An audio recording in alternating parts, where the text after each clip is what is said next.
Hello everyone. तो मात्र noun में अब दो टॉपिक बचे हुए हैं, जो कि एक है नाउन फ्रैक्शन और एक इसके बाद बचा है नाउन जीरो। अब हम इस लास्ट दो टॉपिक को काफ़ी बेहतरीन तरीके से सीख लेते हैं। आइए शुरू करते हैं। जैसा लिखा गया नाउन फ्रैक्शन।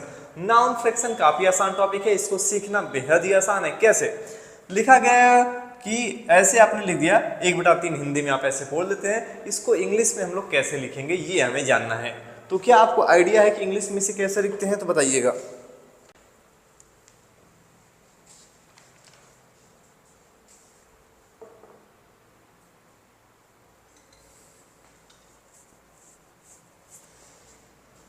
हाँ जी बताइए। अब देखिएगा, अब हम इसको सीखते हैं कि इंग्लिश में हम इसे कैसे लिख सकते हैं। अब यहाँ पे लिखा गया है क्या 1/3। अब इसको ऐसे तो बोलते हैं, लेकिन क्या 1/3 ऐसे नहीं लिखते हैं इसको। 1 क्या लिखेंगे 1/3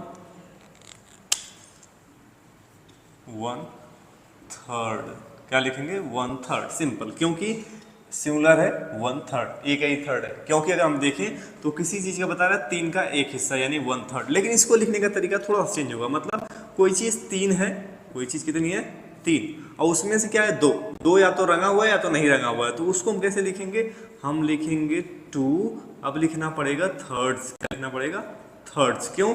क्योंकि थर्ड 2 बार है। कैसे? जैसे इसको आप ऐड करिए 1/3 एंड 1/3, तो इसी को ऐड करेंगे तो कितना आ जाएगा 2 थर्ड्स। तो इसीलिए थर्ड्स क्या है 2 बार है। 1/3 2 बार है, इसीलिए थर्ड्स कितनी बार है 2 बार है। इसीलिए क्या लिखा गया इसे प्लूरल।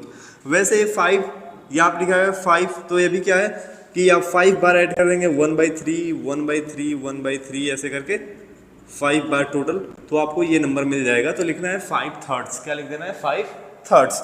अब ये देखिएगा, ये काफ़ी आसानी ये भी है लिखना। इसको कैसे है, आपने कहा कि थर्ड कितनी बार है 2 बार, कितनी बार 2 थर्ड्स, लेकिन एक यहाँ पे लिखा हुआ है, ठीक है, जिसे हम कहते हैं मिक्स्ड फ्रैक्शन। ठीक है, तो हम इसको लिखेंगे 1 एंड जैसे हम कहते हैं राम और श्याम, तो वो आपस में जोड़ने का काम करता है एंड, तो ये भी अपने आप में जुड़ा हुआ है। इसको हम ऐसे भी तो लिख सकते हैं 1 + 2/3, तब भी तो सेम ही रहता है।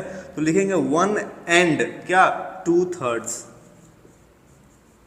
1 एंड 2 थर्ड्स, ये हो जाएगा। ठीक है, ये तो काफ़ी आसान सा टॉपिक था। अब हम आते हैं किस पे, नाउन यूनिट को, जो अगर यूनाइटेड माना जाए और डिवाइडेड माना जाए तब क्या क्या होगा। इसको समझिए कि अगर किसी चीज़ को हम कंसीडर कर रहे हैं यूनाइटेड, तब उसे हम क्या लेते हैं सिंगुलर। ये हमने कलेक्टिव नाउन में भी सीखा था।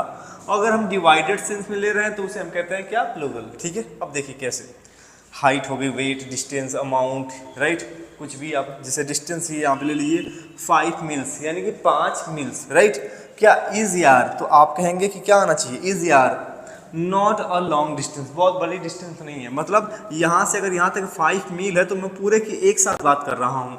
तो अगर यूनाइटेड ले रहे हैं तो क्या हो जाएगा सिंगुलर, तो यहाँ पे हम इज लगाएंगे, आर नहीं लगाएंगे। क्या लगाएंगे, इज का यूज करेंगे, आर का यूज हम नहीं करेंगे। ठीक है, इज आएगा, आर का यूज नहीं किया जाएगा। लेकिन कह रहे 5 मील्स इज यार इजी टू कवर, आसान है कवर करना, किससे, by bus and on foot, यानी कि बस के द्वारा और पैदल चल करके। तो अलग अलग सेंस में बात कर रहे हैं डिवाइडेड, तो यहाँ पे सिंगुलर नहीं माना जाएगा, यही चीज़ प्लूरल कंसीडर की जाएगी। क्यों? क्योंकि ये डिवाइडेड है, इसीलिए क्या बन गया प्लूरल। क्योंकि कुछ तो बस की सहायता से आप कवर कर रहे हैं और कुछ कैसे कवर कर रहे हैं, तो आपने कहा कुछ तो हम पैदल चल के कवर कर रहे हैं। ठीक है ना, तो इसीलिए इसको क्या कहेंगे कि यहाँ पे ये प्लूरल बन जाएगा, राइट। अब हम आगे बढ़ते हैं, लास्ट टॉपिक हमारा शुरू होगा क्या, नाउन, उसकी बात करते हैं। तो हम आ चुके हैं अपने नाउन के लास्ट टॉपिक पे, जिसका नाम है नाउन जेंडर, राइट। अब देखिए नाउन जेंडर यानी कि लिंग कितने होते हैं, तो आपने कहा 4 होते हैं। कौन कौन से, मैस्कुलिन, फेमिनिन, राइट, और आपको मिल गया न्यूट्रल एंड कॉमन जेंडर। अब किसे कहते हैं, आपने कहा जितने भी सारे मेल की बात करेंगे वो सारे मैस्कुलिन के हो जाएंगे, जितने हम फीमेल की बात करेंगे वो सारे किसमें आ जाएंगे, फेमिनिन जेंडर में, राइट। या और जितने हमें ऐसी चीजें जो जिनमें जीव है ही नहीं, यानी कि निर्जीव चीजें हैं, वो सारी किसमें आएंगी, न्यूट्रल जेंडर, उनका कोई जेंडर नहीं होता है। फिर आपने कहा कॉमन जेंडर, जिनमें हम भैया फीमेल दोनों को एक ही शब्द से बुला देते हैं, वो सारे हमारे कॉमन जेंडर कहलाते हैं। ठीक है, एग्जांपल देख लीजिएगा, ये सारे आपको दिए गए हैं, boy, father, son, right, masculine gender, girl, mother, daughter, common gender हो गए, सॉरी, ये क्या हो जाएंगे, फेमिनिन जेंडर।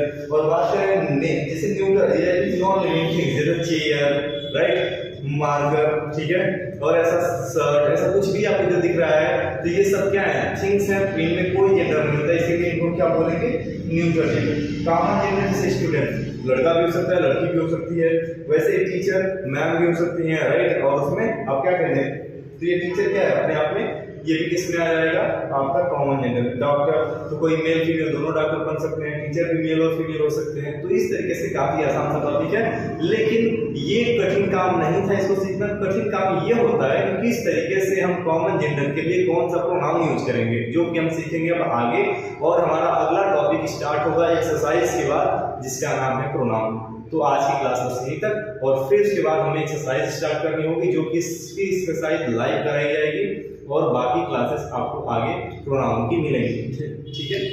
तो आई थिंक लाइव सेशन जल्दी होल्ड किया जाएगा, यानी रखा जाएगा, और उसके आप अटेंड करने के लिए तैयार रहिएगा। देखिएगा कितने नाउन क्वेश्चन आपसे बन रहे हैं, right. Thank you for watching.